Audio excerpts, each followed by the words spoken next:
You're listening to The Martin Houston Show on Tide 100.9 in Tuscaloosa. Tide 100.9 app, Los Angeles. Here's Eddie Garcia. In the NBA playoffs, we had our first two teams win on the road. The Mavericks beat the Clippers in LA 96-93. Luka Doncic, 32 points for Dallas. Kawhi Leonard did return to the lineup for the Clippers, but not enough, just 15 points in the game for him. That series is tied at 1-1. Pacers beat the Bucks in Milwaukee 125-108. Pascal Siakam, 37 points for Indiana in the win. Giannis Antetokounmpo still out for Milwaukee. Damian Lillard, 34 points, not enough. That series is tied at 1-1. Timberwolves beat the Suns 105-93. Jaden McDaniel, 25 points for Minnesota as they take a 2-0 series lead. NHL playoffs, Rangers beat the Capitals 4-3 to take a 2-0 series lead. Panthers get by the Lightning 4-3 in overtime on a Carter Verhaeghe goal in sudden death. Florida with a 2-0 advantage. Avalanche beat the Jets in Winnipeg 5-2. That series tied at 1. Predators over the Canucks in Vancouver 4-1. That series tied at 1-1.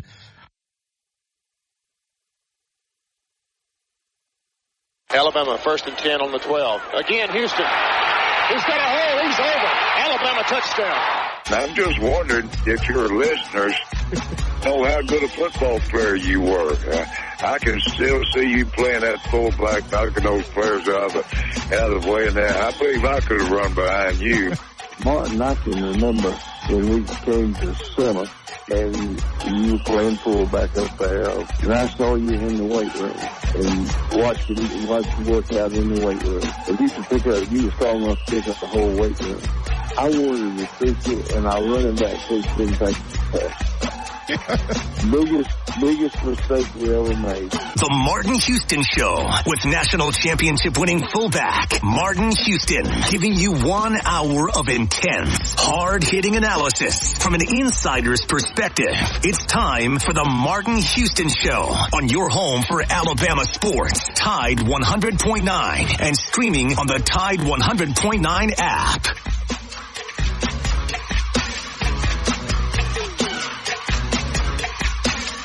Good morning. Welcome into the Martin Houston Show. It's a Wednesday edition of the program. We're live, local, and ready to get things rolling right here on your home for Alabama sports. Tide 100.9, 12:30 a.m. WTBC.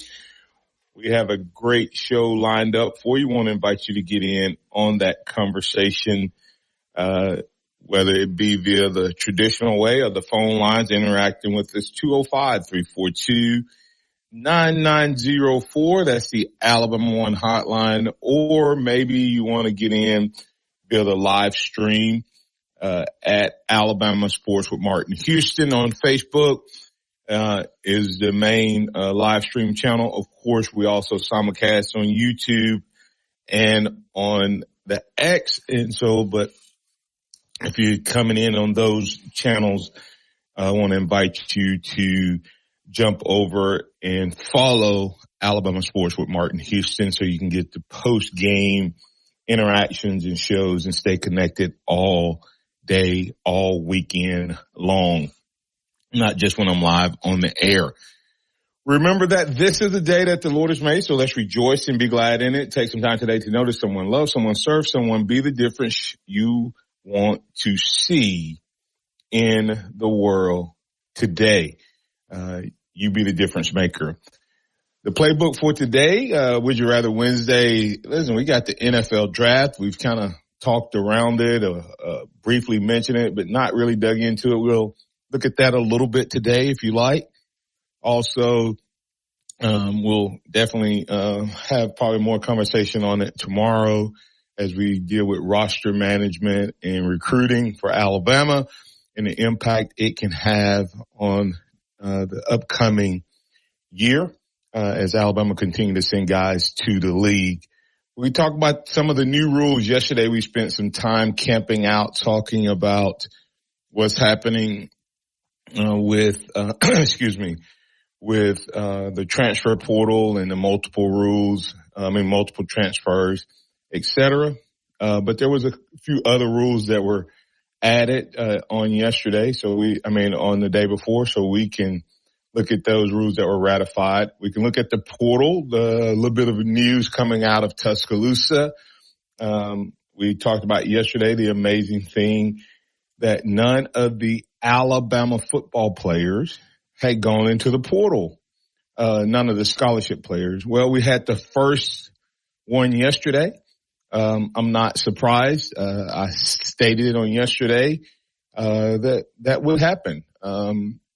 Hey, Coach, with Coach DeBoer, he talked about having his one-on-ones with the players and talking about their futures and what's happening. And as those conversations are happening, you're probably going to see a few more guys go into the portal as they have their one-on-ones.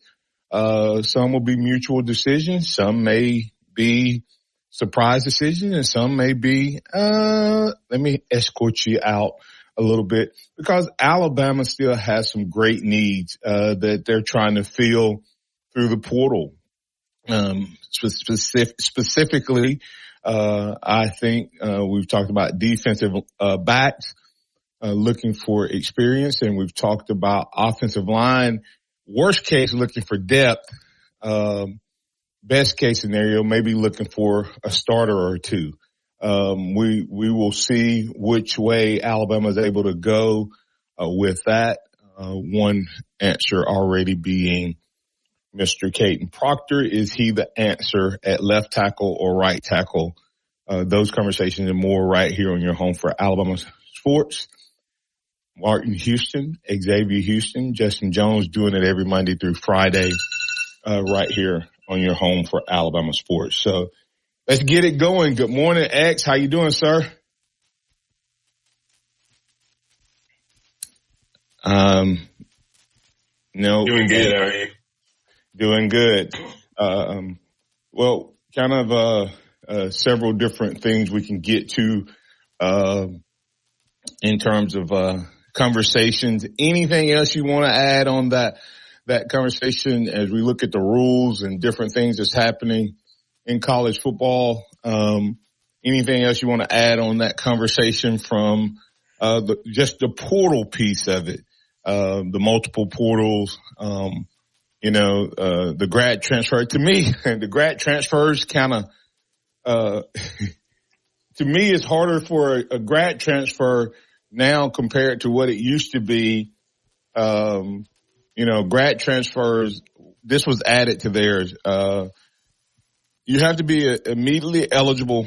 To be immediately eligible after a transfer, undergrad students must have left their previous school while academically eligible. So, out of school or not making your grades and jumping. So that part's good. The second part, you can't be subject to any type of disciplinary suspension or dismissal.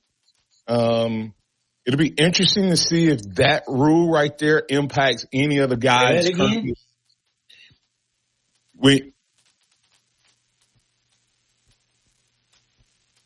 The subject to what?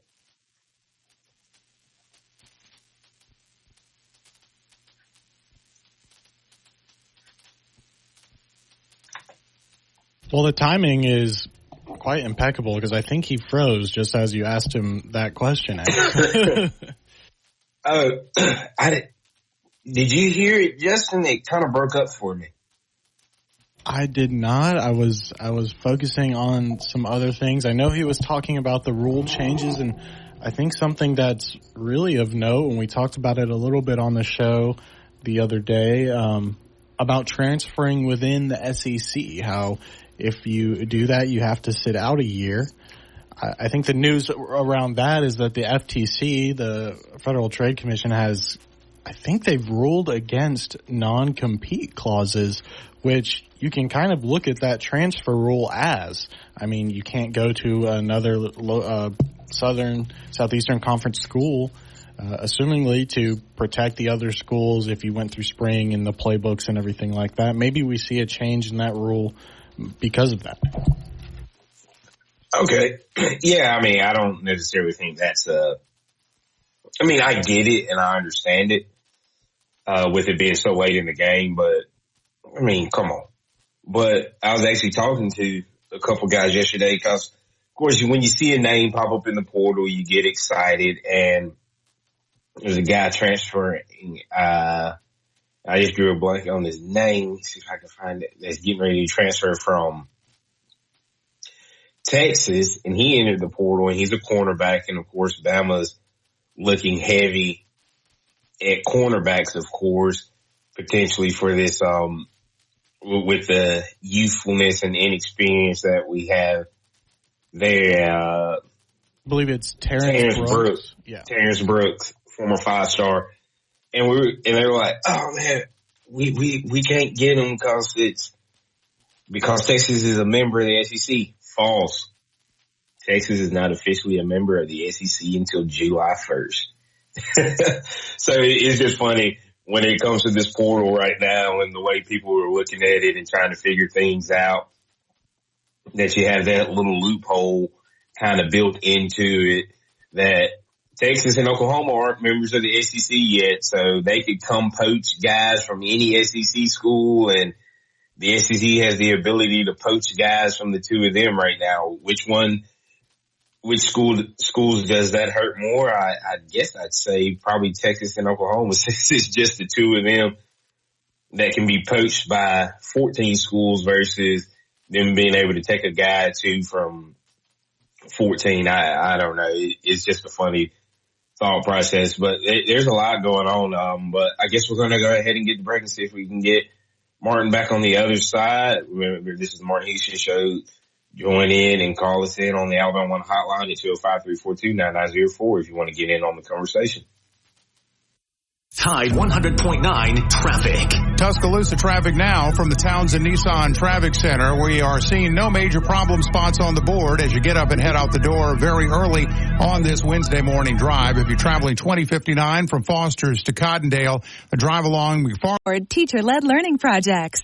Students and teachers, how can you spark great learning experiences in your classrooms today? Join at thinkitup.org. Are you receiving unemployment? Your benefits could be at risk. Here's how you can protect yourself and your benefits. Never respond to mail notifying you of a false claim in your name. Never answer a text message asking you to verify your account. And only respond to official Alabama Department of Labor's social media pages. Report fraud at labor.alabama.gov/fraud. Brought to you by the Alabama RiverResort.com. Lone Star. Saturday, May 25th, Pearl River Resort Silver Star Convention Center.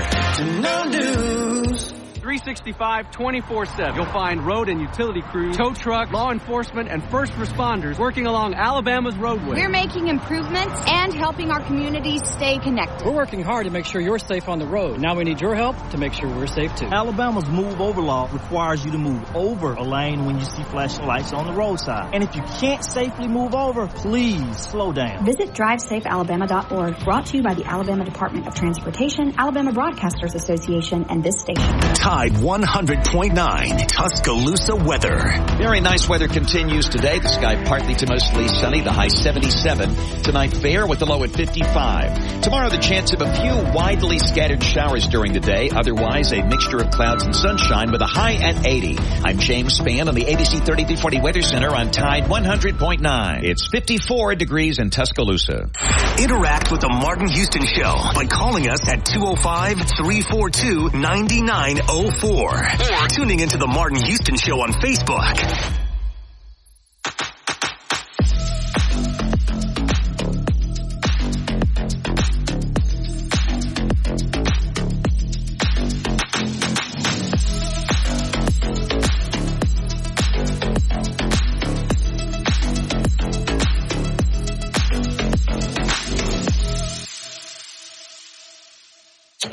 All right. Welcome back into the Martin Houston Show.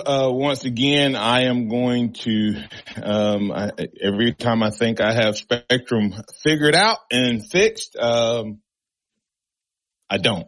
So I'm going to continue to work on that. Did find a way to reconnect with you. So I appreciate you hanging in there with us, and X and Justin keeping the conversation going. X kind of talked to me about, since I did not hear the last thing that you covered, need to know exactly, where you guys are, and then we'll pick the conversation back up from there. Well, I missed the last bit of what you were saying as far as, some of the rules, but Justin brought up the part about the non-compete aspect of it. We just kind of talked about that for a second when it comes to SEC school transfers and how that impacts things. But when you look at how that affects things when you look at maybe a school like Texas and Oklahoma joining the SEC, and even if that is an impactful thing for the time being. So that's just kind of what we were talking about. Yeah, without a doubt, the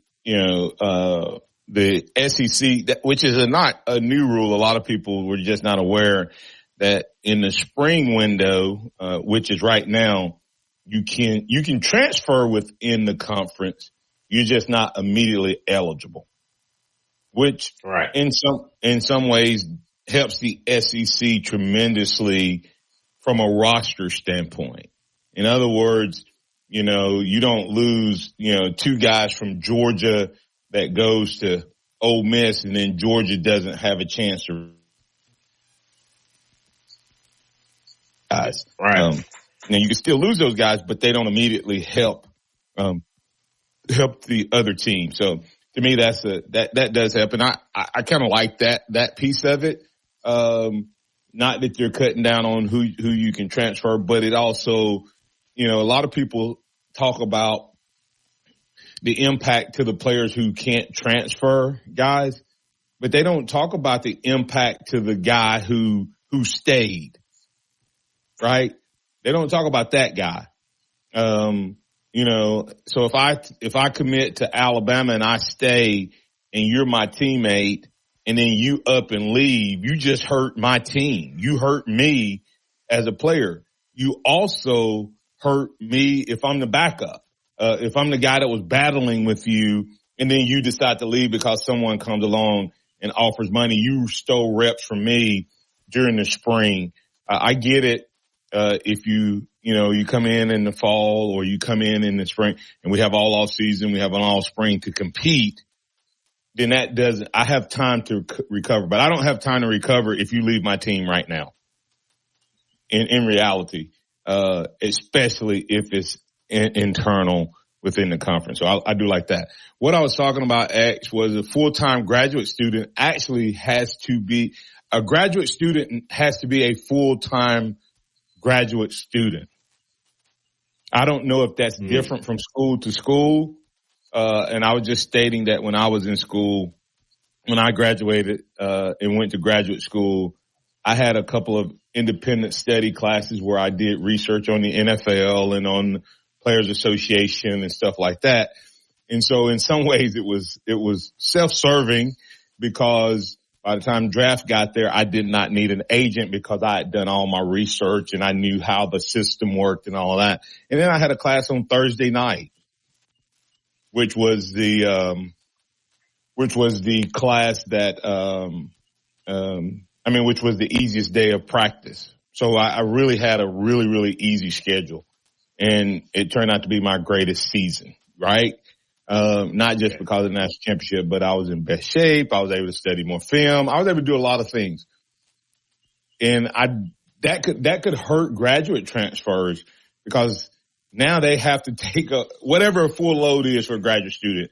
I know it's not the same as a undergrad. And now the undergrad, X, this is interesting. Progress toward degree requirement at the new school.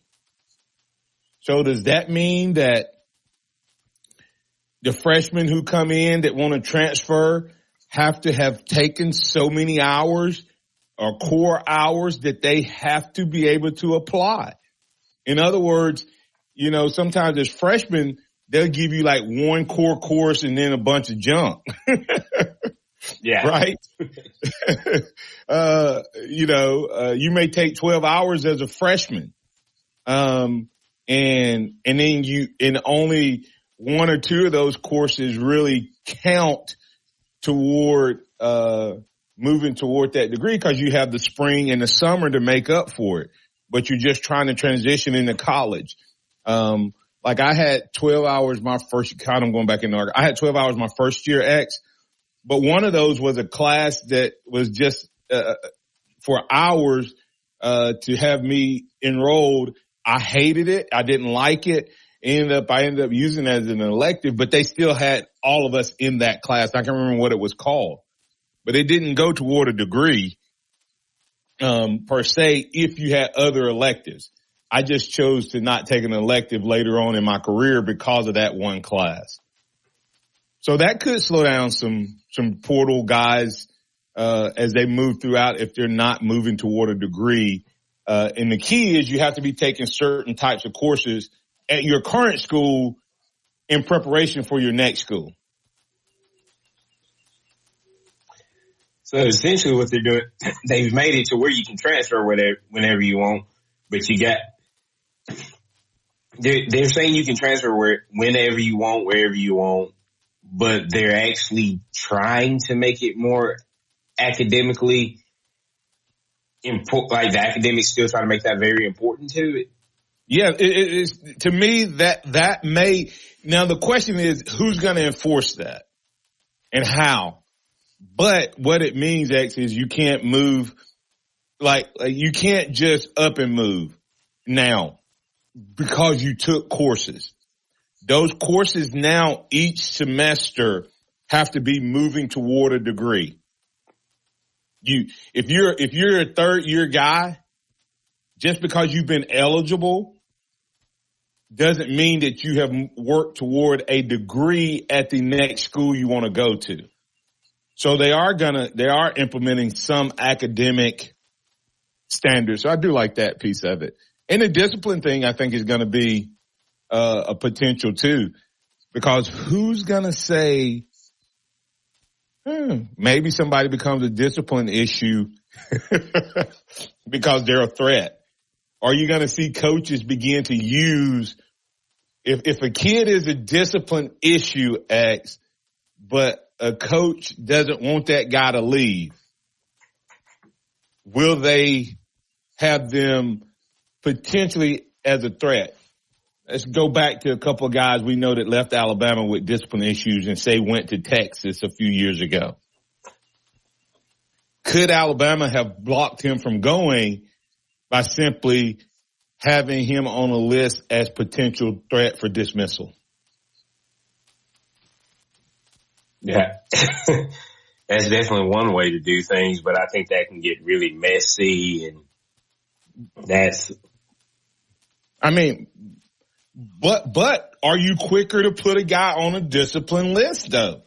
Let's go back to, what was the wide receiver? I asked his name the other day.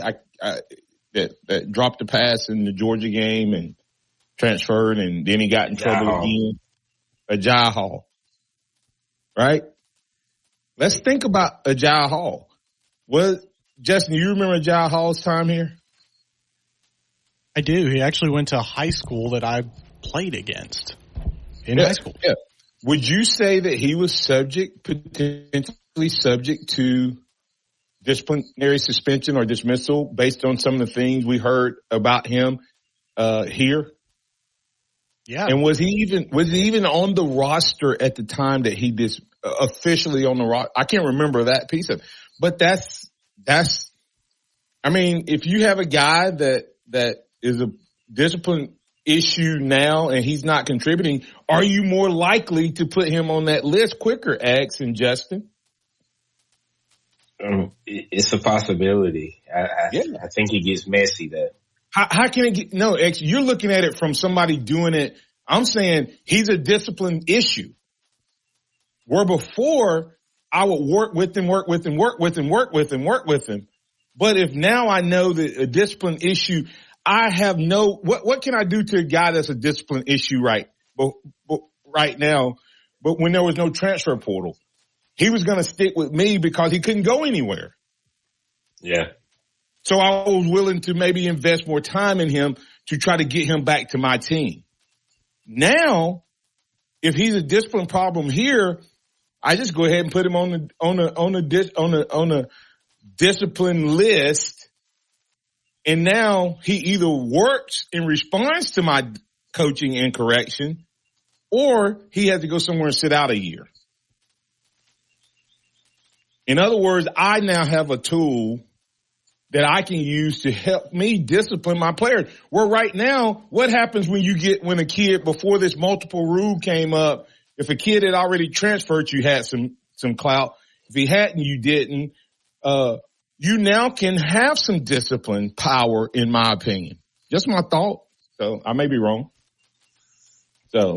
But I think you were thinking about it, Edge, from a standpoint of somebody doing it with somebody who's not a discipline problem and just using it to keep a kid. I'm not talking about that type of usage. I'm talking about somebody who's legit a discipline issue that we all know about, that's gotten in trouble.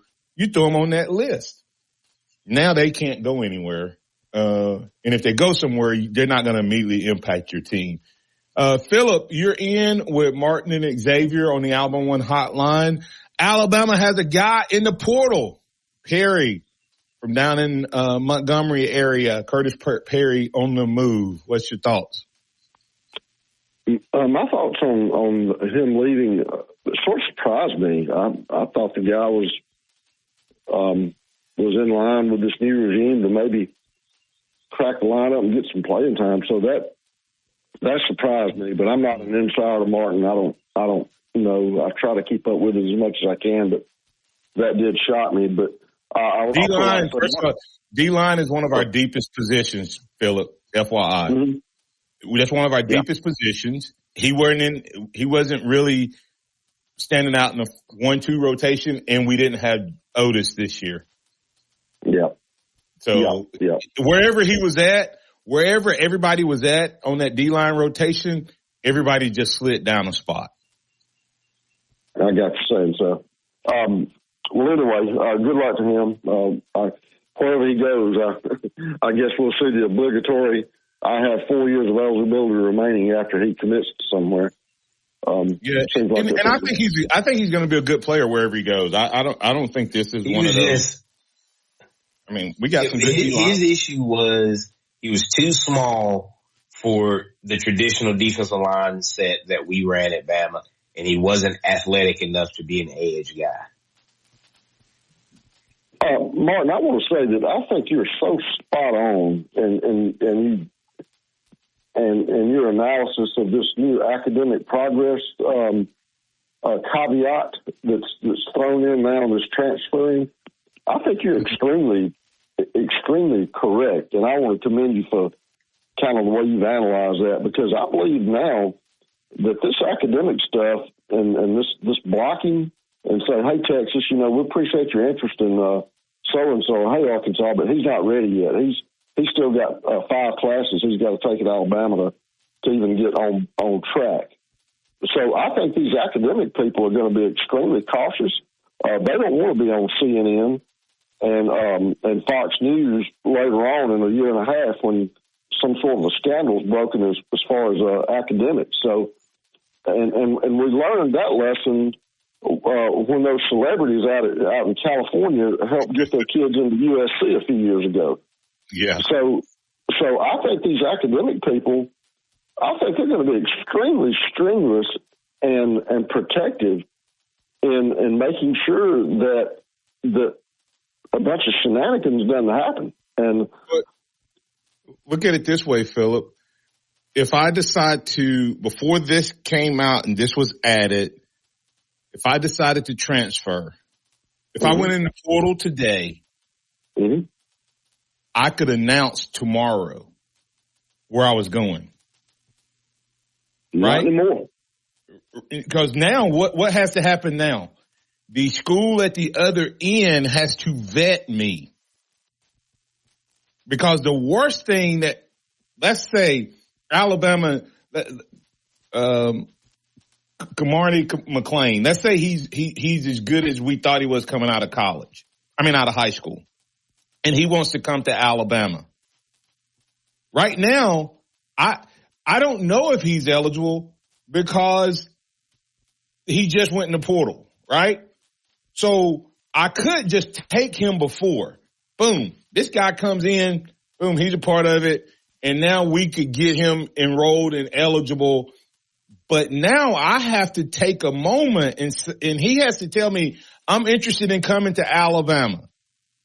Alabama now has to check and see, because they could find themselves in trouble if we accept McClain and he gets here and we now take his classes, enroll him, and he's not moved toward a degree.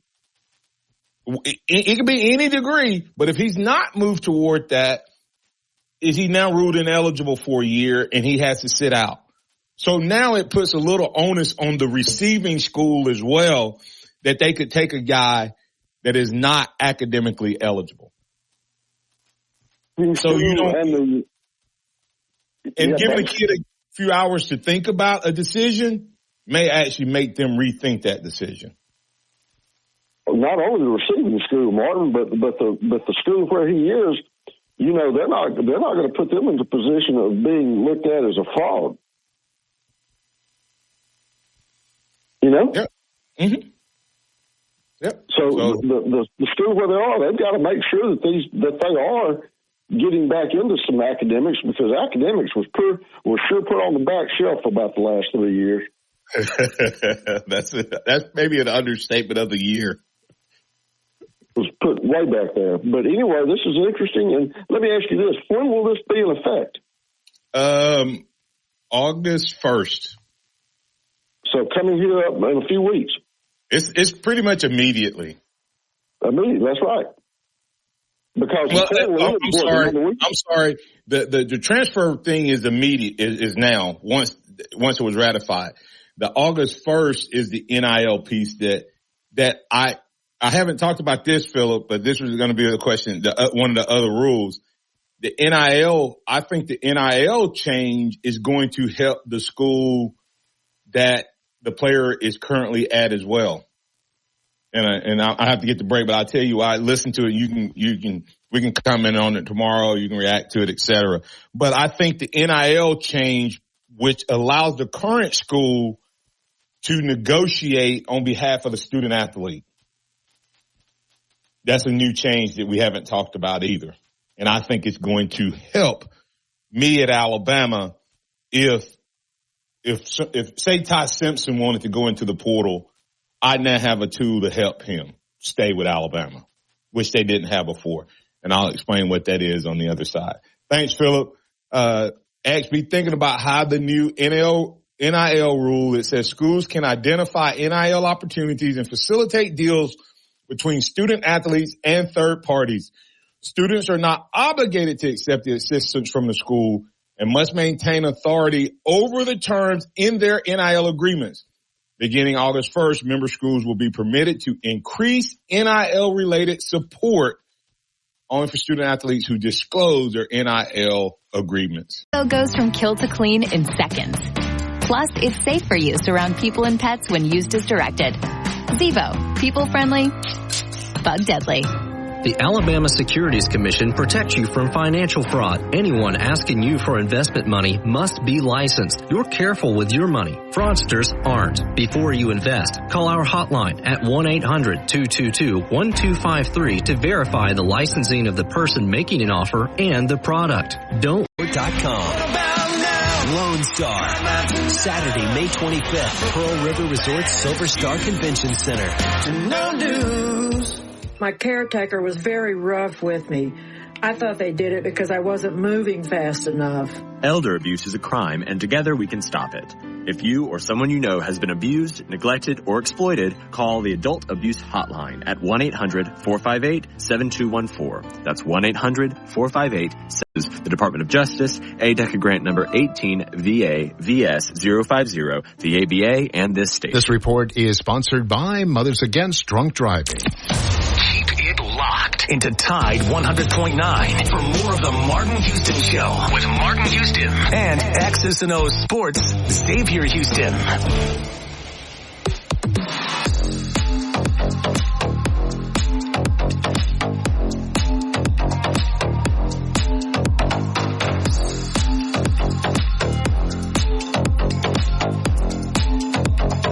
Welcome back into the Martin Houston Show with Martin and Xavier tied to 100.9, 1230 AM WTBC. Don't forget about Alabama One. Go check out Alabama One, your one source for all of your financial needs. Go to alabama1.org and you'll be able to see all of the great promotions that we have going on.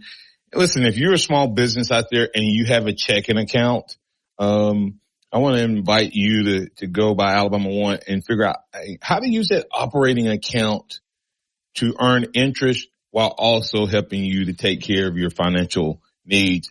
It's the Alabama One Ascend checking account. It starts off at 2% interest. Then it has the ability to get up to 5.2 if you have other services with us. No one out there is earning interest on a checking account, a business checking account at 2% with the ability to get to 5.2. Hey, research it, check us out, and then come back and give us a chance. That's the high yield checking account, Ascend account at Alabama One, alabama1.org, or stop by one of our branch locations and one of our team members will be glad to serve you. All right, X, back to that conversation, man. When you look at it, does this NIL, it moves it closer to pay for play, but it also gives the schools a little more authority. You had a little time to noodle on that, Any, and give me your thoughts. Yeah, I mean, I like it. It does help the current school, the school that the player is currently at, because it seems like the opposing schools, I mean, essentially that's what they're doing when it comes down to it. They're throwing money at the player and saying, oh, we can do this for you, we can do that for you. But now the current school can say, okay, well, if they can do that, we can do this, and you don't have to leave the environment you're in. You don't have to leave where you become comfortable. And yeah, you might have to wait another year, but you're still financially taken care of. Yeah, it's interesting because, just let me get your thoughts on that, because I think, like I said, I think it's another tool in the toolbox. Yeah, definitely. I think it's the tiniest piece that lets the original universities that these athletes are going to have more of a say instead of players just leaving willy-nilly, even though we're definitely still leaning that way. It provides a little bit of leverage. Let's think. Now, I'm going to use a school that has, we know, multiple billionaires in it. Arkansas, right? Okay. A kid from Arkansas gets ready to go into the portal. In times past, the university, when a coach got ready to leave, the university could go to a booster and ask them to make a donation in the name of whatever. And then that helps that budget, right? That they now pull from the pay and all of this stuff. Now when a player gets ready to leave, let's say a player gets ready to leave Arkansas and someone offers this player a couple $100,000 more than what they are currently getting. This guy could go, Arkansas can now, on behalf of the player, go to Booster Walton and say, hey, listen, I think this guy's a game changer. Justin Jefferson is going to transfer. Unless can you work out some type of deal with him as a sponsor with Walmart versus Justin Jefferson having to go, or the collective having to go? This would be the university's ability to go and say that. That's powerful. I mean, that's a game changer for the existing university. Now they put value, they get to value which players they want to keep and not keep. Caleb Downs last year, Alabama could have went to a booster and said, hey, would you give us an extra, or 3 boosters or 5 boosters, and got some deals with their company. So to me, it's a game changer. X, go ahead. No, I was agreeing with you. That is just some of those things that you can do a little differently now. that your hands were kind of tied while the other school could throw out every promise and everything else that they wanted to get a player to transfer. You know, could we have kept an Isaiah Bond? Could we have kept a Caleb Downs if this was a thing that was already in place? Yeah, where the university can negotiate, not the collective, because the collective is what it is. And the collective has to build those relationships. And when the other school is recruiting, that collective has already made a commitment based on what they've made the offer based on what they know they can do. The university, on the other hand, when it came to Alabama, we would have had to respond, but the university itself couldn't go out and ask the booster or someone to get involved. The collective had to do that. And they don't have the same level, the same relationships, et cetera. So I think it's huge. It'll be interesting to see, how this impacts transfers. A couple other rules, and we'll talk more about these, X, but, what's your thoughts on the 2-minute warning in college football? I like it. I know it's like, oh, well, that's getting a little bit more pro football like, well, that's just the state of the game that we're in. But I like it. I mean, gives an opportunity to maybe see a little bit more craziness happen at the end of a half or end of a game. Yeah. And I mean, I like it from the standpoint of you just looking at it, and as you watch, what happens in the game, it gives a chance for some interesting comebacks. It gives opportunity for, you think about how many times a team needed one more timeout, to potentially have a chance, which makes the offense have to do something different, in terms of scoring or going for it. That one more timeout would have made that team have to run 3 plays versus taking a knee 3 times. So it'll be interesting to see the impact. And I have no problem. I've heard people say that it's going to make it more like the pro game. The timeout and the 2-minute warning isn't going to hurt college football. That's not anybody that has a problem with college football. I mean, the NFL probably doesn't have a problem with the 2-minute warning. They have a problem with the hunger of the game and the integrity of the game and things like that. So I don't see that being a problem. What about your thoughts in terms of the helmet communication to the players, to the quarterback or it can be any player. We always say quarterback on offense and play caller on defense, but it can be any player. They'll have a green sticker on their helmet to identify who the coaches are talking to. Once again, even though people are going to say it's more like the pro game, I think it's good for the game. It gets things crazy, in quicker. You talk about all the concerns with what happened with Michigan and stealing signs and things of that nature. Boom, there you go. You've eliminated that from being a thing, really. And now the quarterback gets to play, or whoever gets to play, and you can communicate it without the other team being able to pick up on what you're doing as easily.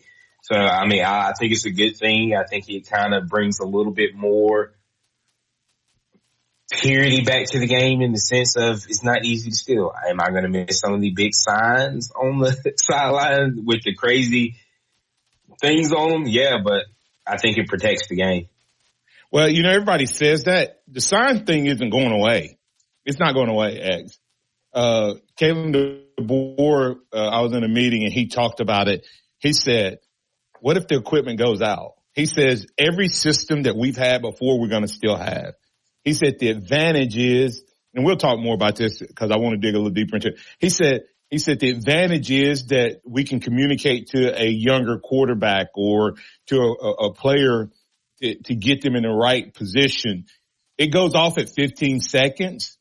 So, the question then becomes, who does it help the most? If you go fast, do you get to take advantage of the communication? Right? Versus a team that doesn't go fast, do they get a bigger advantage because with 20 seconds to go in the clock, instead of them snapping the ball already, they get 5 more seconds for the coach in the booth to tell the quarterback, this is the coverage. You see what I'm saying? So it's going to be interesting. We'll talk more about that tomorrow. We need to get the break here. We have Scotty Hollins, Executive Director of Blueprint Ministries, coming back on the other side. As you go to a break, I just want to remind you about a new sponsor that we're going to have on here for just a little while. The University of West Alabama is issuing a call to action. Listen up. You can earn $50,000 living wage stipend while earning your master's degree and serving as a teacher resident in Project Reach. This teacher residency project seeks passionate individuals for a career change to education. We're looking for dedicated professionals with a bachelor's degree outside of education and a minimum 3.0 GPA. If you've never been certified as a teacher, now's your chance to join this great program. If you live in Tuscaloosa, Demopolis, and surrounding areas, you're the perfect candidate. Specialize in fields like early childhood, special education, or teach subjects like biology, English, and math. You can inspire students and create a brighter future. The deadline is May 6, 2024. Apply to UWA School of Graduate Studies and select the latest admission date for the summer 1 semester. We'll handle the rest. To find out more, email your interest to projectreach@uwa.edu, projectreach@uwa.edu.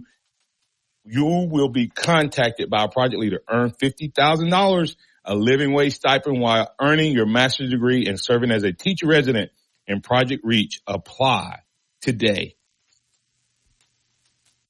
Tide 100.9 traffic. Tuscaloosa traffic now from the Townsend Nissan Traffic Center. All of our drive times are showing little, if any, backup at this point. Very quiet drive all around. McFarland Boulevard is clocking in at an easy 8 minutes from Airport down to Jack Warner. Along 2059 from the 359 interchange to Skyland Boulevard, that's 8 minutes there as well. And northbound 69 between 15th Street and Middle Area Road, a 10-minute drive. With your Tuscaloosa traffic now, I'm Ray Romero. Here's what's trending on the Tuscaloosa Thread. Good Wednesday morning. TPD has arrested a 12-year-old they claim is responsible for 8 recent vehicle thefts. Investigators allege he stole the vehicles between March 30th and April 21st, and 3 more vehicle theft attempts between March 20th and April 3rd. He is also accused of stealing cash, a designer purse, and a Chucky doll from a vehicle. They're brought to you by Fincher & Osmond. Fincher & Osmond carries artisan-created diamonds, and trust us, they are bigger than you expect. Visit www.fincherandosmond.com. Welcome back to the Martin Houston Show, the sound of Bama sports. Your show, your team, on your home for Alabama sports. Tide 100.9 and streaming on the Tide 100.9 app. Welcome back into the Martin Houston Show. It's now time for the Harvest Church Christian Moment of the Week with Scotty Hollins, Executive Director of Blueprint Ministries, where he takes about 4 or 5 minutes and tells us how we can incorporate our faith into the boardroom, the classroom, or our chosen field of play. Good morning, Scotty. Take it away. All right. Good morning, Martin. And we're going to continue our series, wrapping up our series, the building blocks necessary for building something special. We have, just been in this series since the beginning of the year, and we are wrapping it up. Talked about those building blocks. First one being God's Word. And again, our focal verse was, unless the Lord builds the house, they that build it labor in vain. Unless the Lord watches over the city, the watchman watches in vain. And so as we seek to build something special this year, we want to make sure that we are including God. And as we talked about last week, we want to, consult with him first. Like, Lord, hey, we want to make sure that what we're building is in line with what you want and is your leading and your guiding. And so as we seek to build something special, we want to spend time in God's Word, and we want to make God's Word a regular part of our lives. Think daily devotional, think daily spending time in God's Word, but also we want to make prayer part of that. That's spending consistent time, and that's more than just daily. That's moment by moment, just being aware of your needs and communing with God and having that communication with God. Just don't think about it just as asking for what you need, but just communicating with your Heavenly Father. And the other one is fellowship, spending time with other believers. The last one we talked about before we get to today was witnessing, telling other people about your Savior, and just being able to share the good news, the gospel, with others. And so those are 4 building blocks. Wherever you are, whatever you're doing, just making that a part. But here's the final thing. He says, this is Colossians 3:23-24. This is Paul talking to the church at Colossae, and he says, whatever you do, Martin, let me say it one more time. He says, whatever you do, but let me read through it, and then I got a question for you. Whatever you do, work at it with all your heart as working for the Lord, not for human masters. We're talking about building something special, right, Martin? Right. Since you know that you will receive an inheritance from the Lord as a reward. One more reminder. Here it is. It is the Lord Christ you are serving. Now, start over. He says, whatever you do. Martin, what does that include? Whatever. Everything. Okay, he says whatever. So good. Hey, you passed the test. Good job. Whatever you do includes everything. Now, so he gives us, okay, so whatever you're doing, since we know that includes everything, now we know what he wants us to do. He says, work at it with all your heart. In our basketball program, we call that max effort. Whatever you do, work at it with all your heart. Listen, as working for the Lord. Because if you're gonna do something with all your heart, Martin, you got to have an object. You got to have a reason. You got to have a goal. All right. And so in football, obviously, sometimes in sports, I would say the goal of working at, things, doing the practices and the workouts and the film sessions with all your heart, the goal of that normally is a national championship. Right. Right. And he's saying, I give you a greater goal. And national championship may be a part of it, but he said, I'll give you a greater goal. He says, whatever you do, work at it with all your heart as working for the Lord, not for human masters, since you know that you will receive an inheritance from the Lord as a reward. It is the Lord Christ you are serving. Martin, I know you're chomping at the bit to jump on this one, so I'm going to go ahead and toss it over to the net to you. There you go. Yeah, this is awesome. And I can give like real life story. When I played at Alabama, it's funny, like people see me now, know me now, and then that don't know me from football. And then they'll meet someone and they'll go, man, Martin was like mean. Like he was physical, like he played nasty and mean and all that. And it's hard for them to picture that Martin versus me now.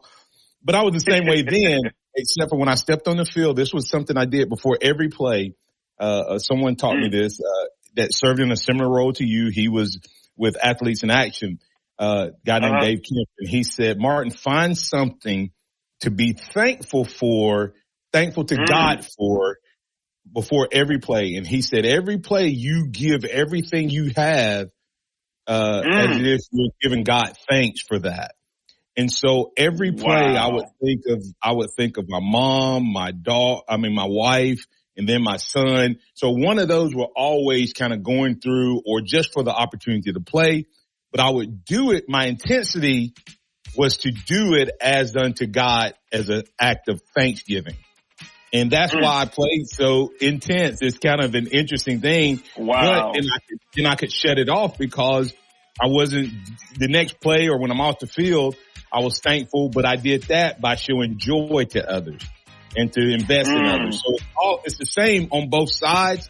It's just that one requires me to be intense, the other one, it requires me to invest in others. So, but yeah, man, I love that. And if we learn to do that, in everything, and I still do that to this day. I'm 54 years old, and in my job, I still try to do everything that I do as into the Lord, not as into those who write my paycheck or whose name's on my paycheck, but as unto God. And if I do that, then the work's going to take care of itself.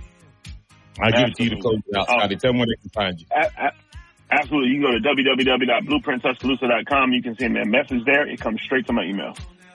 All right. Hey, Scotty Holland, the Executive Director of Blueprint Ministry. He joins us every Wednesday for the Harvest Church Christian Moment of the Week. We just take 4 or 5 minutes to encourage you on how you can take your faith from the boardroom to the classroom or to your chosen field of play. And this passage of scripture says it better than anything. Everything you do as unto the Lord. And I promise you, the reward will be in and of itself because you'll be doing your best, but there's also you reap from being your best. And God blesses your best and not your mess. Thanks. That's Scotty Hollins. I'm Martin Houston, Xavier Houston, Justin Jones. We'll be back tomorrow with some roster management. We still hadn't got to this NFL draft, so we'll make sure we do that. We got 3-4 Alabama guys expected to go in the first round tomorrow night. We'll give you our thoughts on that and more right here on the Martin Houston Show, powered by Max Sports. Go to Alabama Sports with Martin Houston on Facebook. We love to have you a part of our program, part of the live chat, and right here on your radio dial at Top 100.9, 1230 AM WTBC. Thanks to all the callers and chatters for being a part. Trust in the Lord always, and not your own understanding. In all your ways, acknowledge him, and he will direct the path. Roll Tide.